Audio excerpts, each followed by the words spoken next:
You were collecting months' worth of phone data on the Republican Speaker of the House, the leader of the opposition, right after he got sworn in as Speaker, all around the time of a major vote. That sounds like a flagrant violation of the speech or debate clause to me, and I think most people agree with me. And Speaker McCarthy had no recourse, did he? Because you issued a non-disclosure order ensuring that neither he nor any of the American people knew about these subpoenas. Is that right?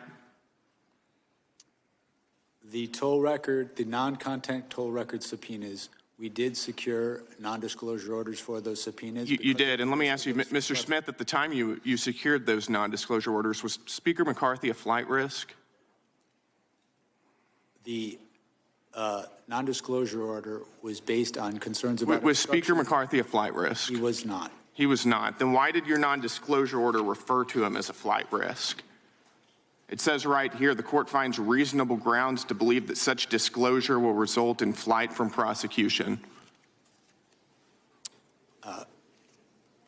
Sir, when securing a non-disclosure order, the risks don't have to be associated. You think that the Speaker of the House is a flight risk? The question? No, this is not your time. This is my time. You think the Speaker of the House is a flight risk? You think he's going to hop on a plane and leave the country? California Republican Brandon Gill thought that he had him. Not only did Jack Smith scoop up the House Speaker's phone records, he did it in secret with a non-disclosure order and for this ridiculous reason that Kevin McCarthy was a flight risk. Oh, come on. This is my time. Don't interrupt me. This has to be done in a very specific way. I said California, Texas Congressman. There's a very good reason why Texas Congressman Brandon Gill did not want to let Jack Smith finish that answer. Because what Jack Smith was starting to say there, what in fact he had spelled out in his deposition before this same committee last month, is that he never claimed House Speaker Kevin McCarthy was a flight risk.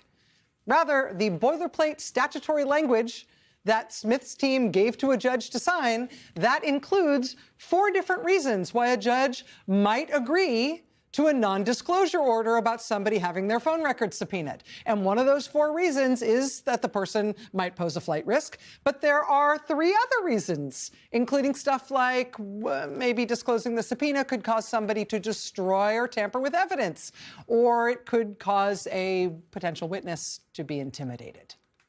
So the flight risk thing has nothing to do with Kevin McCarthy, nothing to do with this matter at all. It is a total canard. But if you can interrupt him at just the right time, this is my time, then maybe he can't explain that. So mission accomplished.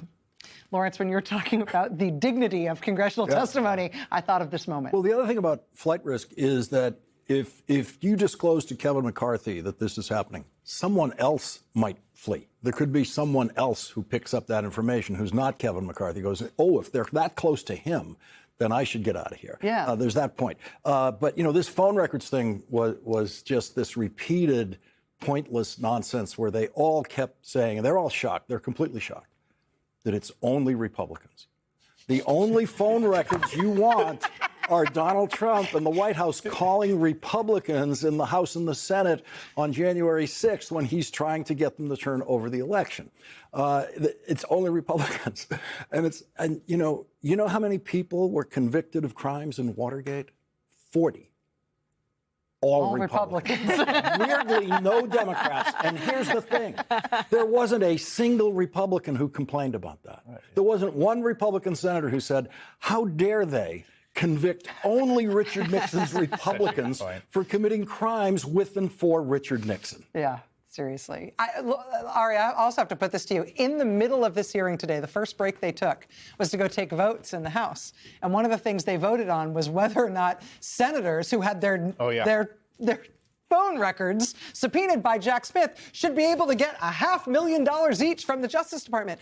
And the vote was unanimous that senators should not be able to get money from the Justice Department for having their phones subpoenaed, their phone records subpoenaed by Jack Smith, somewhat undercutting their own Jeremiad on this point. This line of questioning was not believable. To believe it, you'd have to think that the congressman and Jim Jordan and everyone are more concerned that a judge oversaw the government coming in and picking up some phone records. They're more angry about that then a bunch of violent, later convicted thugs came into Congress to kill them and to hang Mike Pence and to do everything else. It doesn't compute. But it does have a real, hey, it's all about me vibe, and the public will make up their own mind. But the idea that with democracy under attack and what Trump's getting away with, and whether he's lining his pockets with crypto that's legal, and whether we want a functioning Justice Department or not, and all you're saying is, oh my God, there was one tangential way this reflects on me. I really felt like Jim Jordan, especially the opening, and then they moved on to other things. But when Jim Jordan kept going on and on about his photos, to me, it was very much he was the Blake Lively of Congress today. And it's like things are happening in the real world. You're friends with Taylor Swift.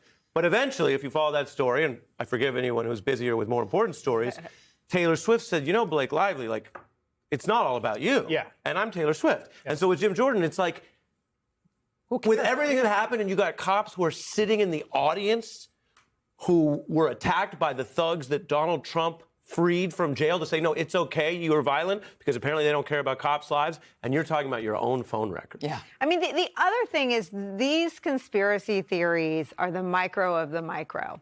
New York Times polling came out today that has Trump underwater on every single issue, more unpopular than it's sort of the most scary part of COVID.